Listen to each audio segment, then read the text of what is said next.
오늘날 전 세계에서 막강한 영향력을 과시하는 중국. 이 국가의 공식 명칭은 중화인민공화국입니다. 국가 이름부터 이 국가는 공산주의 국가임을 알 수 있죠. 그런데 원래 중국 대륙은 공산주의보다 자유민주주의 세력이 훨씬 컸습니다. 하지만 몇몇 전투에서 자유민주주의 세력은 공산주의에게 참패해버렸고 중국 대륙은 공산주의 세력이 모두 지배하게 되었습니다. 자유민주주의 세력은 우측의 초라한 타이완 섬으로 모두 쫓겨나고 말았죠. 그래서 오늘날 이 둘은 각각 중국과 대만으로 구분되어 불리는 것입니다. 대만의 입장에서는 광활한 영토를 다 빼앗겨 버렸으니 정말 분하기 짝이 없을 텐데요. 그럼에도 사실 이때 당시에는 국제사회 속에서 대만이 중국보다 훨씬 큰 영향력을 지니고 있었습니다. 당시 미국과 소련이 전 세계의 양강이긴 했지만 이후 소련은 몰락의 길을 걷게 된 반면 미국은 날이 갈수록 강성해졌죠. 마찬가지로 공산당 정권이 중국은 지배층의 잇따른 실책으로 인해 국가가 몰락 일보 직전 상태에 접어들 정도였지만 대만은 국제연합 유엔에서도 상위위사국에 위치해 있었고 경제력 역시 중국 본토를 압도하였기 때문입니다.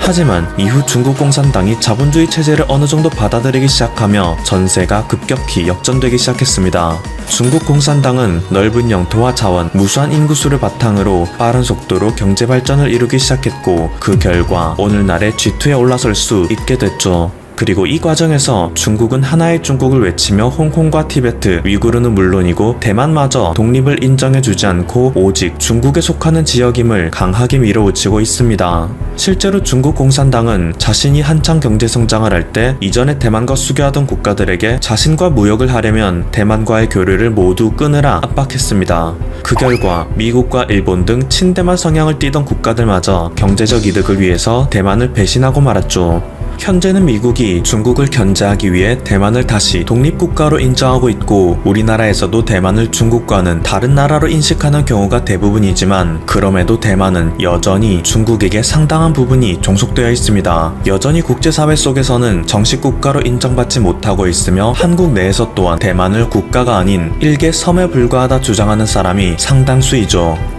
그런데 한국도 이렇게 대만처럼 독립국가가 아닌 일개 섬으로 전락해버릴 뻔한 적이 있었다는 사실 알고 계신가요? 1950년 6월 25일 북한의 김일성은 소련 스탈린의 지원을 받아 이른 새벽 4시 아무런 선전포고 없이 남한을 기습 침공하였습니다. 제대로 된 대비 태세도 없었던 남한은 북한의 기습에 속수무책이었고 단 2달 만에 낙동강 방어선까지 밀리게 되었습니다. 그리고 바로 이때 한국의 미래를 결정하는 사건이 벌어졌죠. 최근에서야 밝혀진 문서에 따르면 미국은 뉴 코리아 플랜이라는 계획을 세웠었다고 합니다. 북한의 기습 침공을 규탄하며 미국은 유엔군과 함께 한국을 지원하긴 했지만 생각했던 것 이상으로 피해의 규모는 크고 진전은 없자 아예 이 전쟁을 포기할 생각을 했었던 거죠. 어차피 소련의 공산화를 방어하기 위한 에치슨 라인은 일본까지이기에 한반도를 굳이 지킬 필요는 없다는 이야기가 나왔기 때문입니다. 그래서 미국은 한국 민주정부의 주요 핵심 인물과 일부 피난민 총 62만 명의 인원만 한반도에서 탈출시켜 한국으로부터 무려 8,500km 떨어진 서사모아 제도의 한 작은 섬으로 이주시킬 계획을 수립하였습니다. 처음에는 일본의 섬 하나를 이용할 생각을 갖기도 했지만 일본의 혐한 세력이 한국인에게 어떤 보복을 할지도 모르고 한국의 반일 세력 역시 일본인들과 사이좋게 지낼 리가 만무했기에 차선책으로 서사모아 제도를 고려했던 것이죠. 그나마 북한으로부터 점령당할 확률이 낮았던 제주도만큼은 한국의 전초기지로 삼아 북한을 견제하는 역할을 수행했을 테지만 그럼에도 만약 이 계획이 실제로 실행에 옮겨져 유엔군이 철수하고 한국군이 북한군에게 항복을 선언했더라면 오늘날 대한민국은 대만과도 같은 위치에 서 있었을 겁니다. 중국이 대만에게 그러하듯이 북한은 항상 우리를 위협했을 것이고 세계의 모든 국가들은 북한의 압박에 못 이겨 우리나라를 정식 국가로조차 인정해주지 않았겠죠. 최근에도 북한은 무너져 내리고 있는 자국의 상황을 무마시키기 위해 대한민국에 대하여 끊임없는 도발과 화전양면수를 택하고 있지만 반대로 우리가 북한에 대하여 지속적인 도발을 일삼고 국제사회로부터는 비난을 받는 입장에 있었을 수도 있었단 얘기입니다.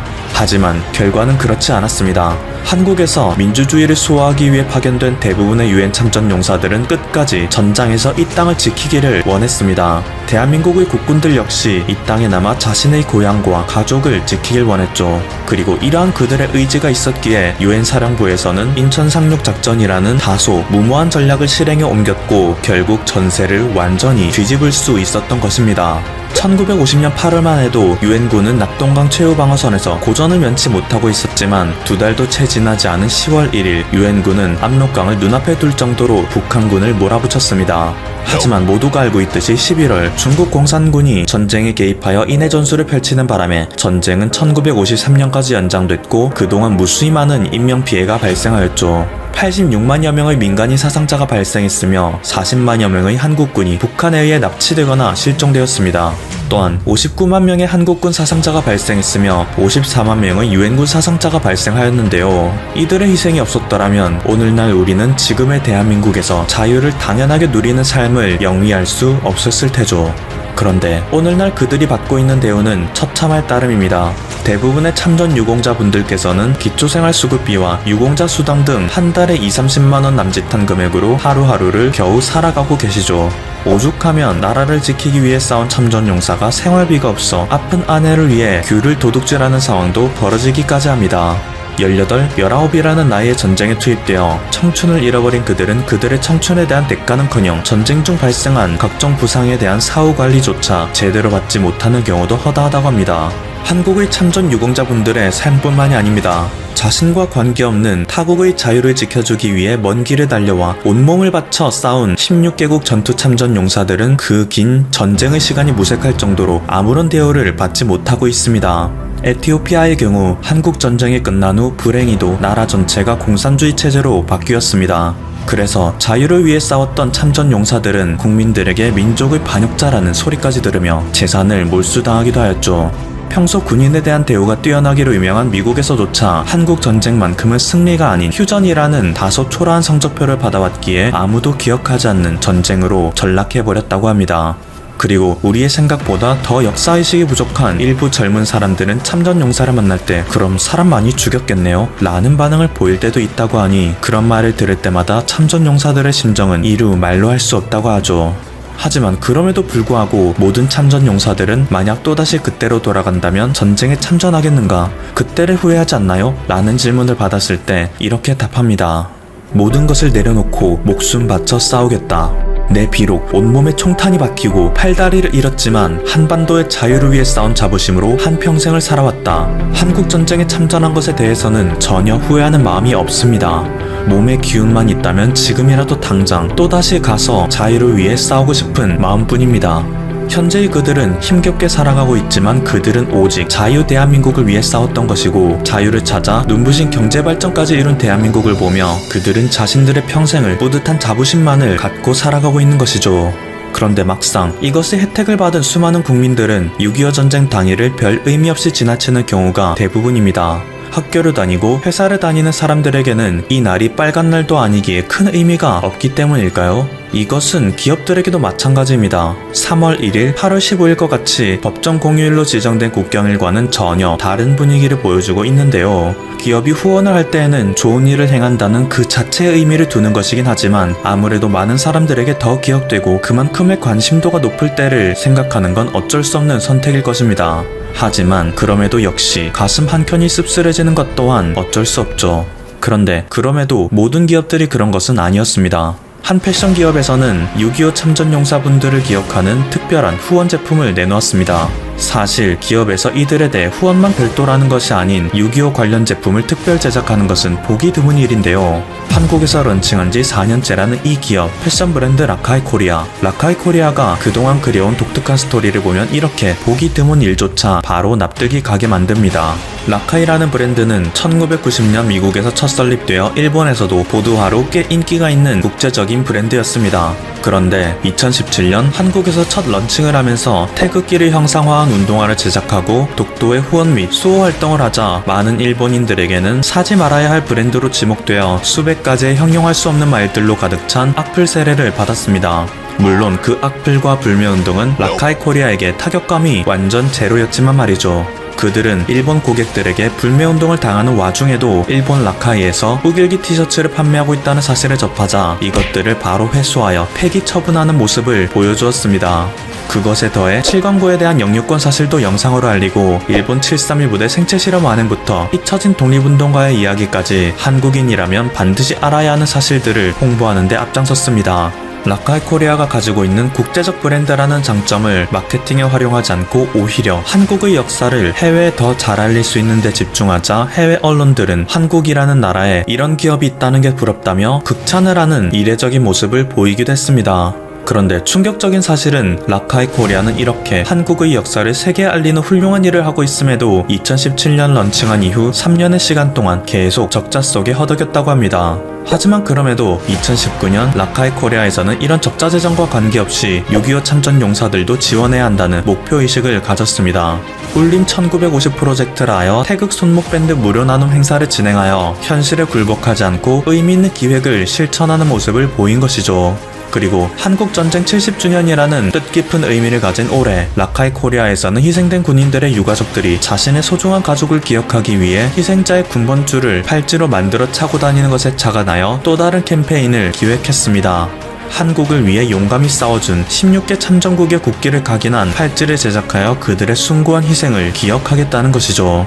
라카이 코리아에게 있어 각인의 의미는 항상 특별하다고 할 수 있는데요. 3.1절에는 태극기를 각인한 운동화를 내보이며 일본 731 부대 생체 실험으로 희생된 독립운동가 및 모든 분들을 잊지 않고 가슴 깊이 각인하겠다 했고, 이외에도 태극기를 각인한 팔찌로는 일본으로 인해 한쪽 팔을 잃은 독립운동가 이야기를 알려 빼앗긴 나라를 되찾기 위해 헌신한 그 마음을 잊지 않고 가슴 깊이 각인하겠다는 의지를 설파하겠다고 합니다.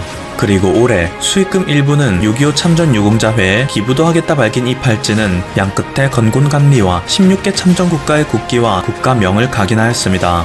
한국전쟁에 참전한 모든 분들에게 항상 감사하고 그들이 있었기에 지금의 대한민국이 존재한다는 것을 잊지 않고 가슴 깊이 각인하겠다는 특별한 의미를 담고 있는 것이죠.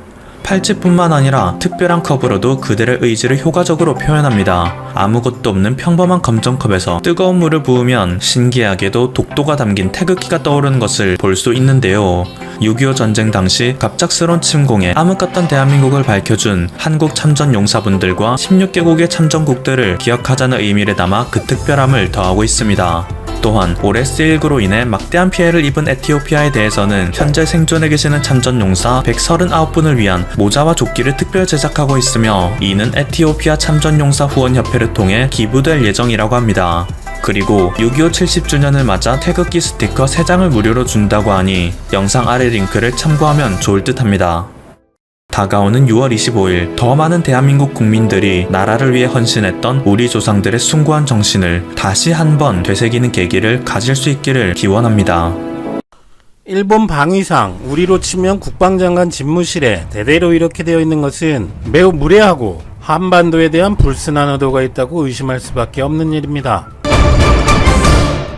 일본 고노다로 방위상의 공식 트위터에 올라온 사진이 국내에서 논란입니다. 19일 고노다로 방위상은 자신의 트위터에 뉴질랜드, 인도네시아, 싱가포르 방위장관들과 진행한 전화 화상회담 모습을 담은 사진 여러 장을 올렸습니다. 그런데 사진을 보면 고노다로 방위상 뒤로 일본 제국주의 침략의 상징이자 전범기로 인식되는 우길기 2중 일본 육상자위대, 해상자위대 깃발이 먼저 눈에 띕니다. 그 옆에 파란색 항공자위대 깃발이 있고, 그런데 그 옆에 생뚱맞게 한반도 전도가 걸려 있습니다. 그리고 그동안의 다른 사진 중엔 한반도 지도 외에 다른 국가의 지도는 찾아볼 수 없습니다. 이전에 고노다로가 올린 또 다른 사진에서도 집무실 벽 한편에 걸려있는 한반도 전도가 확인이 되고, 책상을 중심으로 왼쪽 편에 일본 전도도 걸려있는데, 일본 전도와 한반도 전도를 왼편과 오른편 같은 자리에 나란히 걸어둔 것입니다. 이 소식을 접한 네티즌들은 의도가 무엇이냐, 일본이 아직도 한반도를 자신들의 속국으로 알고 있는 것, 독일 장관 집무실에 나치 깃발, 침략한 폴란드 지도를 걸어두면 어떻게 될까 등의 반응을 보이고 있습니다. 그런데 일본 방위상 집무실에 한반도 사진이 걸려있는 것은 고노다로 때부터 시작된 것은 아닙니다. 이전인 2013년도부터 한반도 지도가 걸려있는 것이 확인되기 때문입니다. 하지만 언제 시작했든지 간에 일본 방위상의 집무실에 한반도 지도를 자기네 나라 지도와 같은 구도로 배치한 것은 무례한 일이고 한국인으로서 심히 불쾌할 수밖에 없는 일입니다. 첫째, 언론 노출과 트위터 등으로 연출이나 쇼를 즐겨왔던 고노다로의 평소 습성으로 볼 때 이번에도 의도적인 부분이 있는 것 아니냐는 것입니다. 먼저 고노다로의 습성을 살펴보면 우리에게 안 좋은 인상이 깊이 박혔던 건으로 외무상이었던 작년 난간표 주일 한국 대사를 초치한 후 고노다로가 남대사의 발언 중에 일방적으로 말을 끊고 끼어들어 호통치는 등 매우 무례한 행동을 하였는데, 당시 이런 행동의 이유로 개각시 자신이 교체된다는 사실을 알고 관저에 어필하기 위해 한 행동이었다는 분석이 많았습니다. 그리고 일본 불매운동이 한창일 때는 인터뷰를 하러 모인 한국과 일본 취재진의 카메라 브랜드를 확인하면서 캐논, 니콘 이러면서 웃는 모습을 보여 불매운동을 비웃는 모습을 보여주기도 했었죠. 고노다로는 1963년생으로 58세의 나이에 어울리지 않게 트위터를 매우 활발히 활용하는데, 자기한테 불리한 트윗을 하는 사람은 바로 차단하고 트위터에서 일국의 장관으로서 체신이 없는 모습도 보여주고, 반면에 일본 대중에게 어필하기 위해 열심히 트위터 활동을 합니다. 이런 모습이 효과가 있는지 작년에 팔로워 수가 70만 명이었는데 벌써 150만이나 됩니다. 이 사람은 온라인에서 생방송도 정기적으로 하는데, 지난달에는 방위상 고노타로와 이야기하자는 제목의 생방송 중에 트위터에서 자주 인용 리트윗되는 비법이 뭐냐는 시청자의 질문에 국가기밀이라며 자신의 트위터 팔로워 수로 화제를 돌렸습니다. 아베 총리 트위터 팔로워가 190만이고 고노타로가 150만이라며 인터넷 방송을 보는 사람들 1인당 1팔로워씩 늘리면 총리를 제칠 수 있다. 총리를 목표로 해서 내일부터 부탁한다고 강조했습니다. 그러면서도 아베 눈치가 보였는지 더 이상 말하면 불온해져서 안됩니다 라고 말끝을 흐리기도 했습니다. 당시 아베의 팔로워는 198만 명, 고노다로의 팔로워는 약 152만 명이었습니다. 이렇게 아베의 팔로워 수를 따라잡고 싶다고 농담처럼 말했지만, 최근에 고노다로는 아베 이후 차기 자민당 총재선거에 나가겠다고 선언도 했고, 일각에서는 내년 가을 자민당 총재선거 때 아베가 밀고 있는 기시다 후미오 자민당 정조회장 대신 스가 관방장관이 고노다로 방위상을 추대하고 아베 총리와 갈라서는 것이 아니냐고 관측하는 사람들도 많다고 합니다. 때문에 최근 C19에서 아베의 지지율이 폭락하고 헌법 개정에 대한 여론도 매우 안 좋은 상황에서 의도적으로 한반도 지도가 잘 보이도록 구도를 잡은 사진을 노출하는 것은 고노다로의 아베와 차별화되는 활동의 일환으로 아베에서 이탈한 자민당 지지층에게 어필하려는 것이라는 의견도 있습니다. 상식적으로 사진을 찍으려면 왼쪽에 일본 지도가 나오게 하는 것이 그림이 더 좋은데, 굳이 한국 지도가 나오게 찍은 것은 의도가 있다는 것입니다. 둘째로 일본 방위상 집무실에 한반도 지도가 걸려있던 것은 최소한 2013년부터 그리고 그 이전부터일 가능성도 높은데, 속마음이 매우 꺼림칙하게 느껴질 수밖에 없습니다. 우리는 중앙청 국립중앙박물관으로도 사용했었던 조선 총독부 건물을 1995년에 철거했습니다만, 그 전에 일본인들은 한국에 관광 와서 꼭 들러야 하는 코스 중에 하나로 옛 조선 총독부 건물이 있었습니다. 당시 기사를 보면 일본인들의 한국 방문 패키지 서울시내 관광 코스에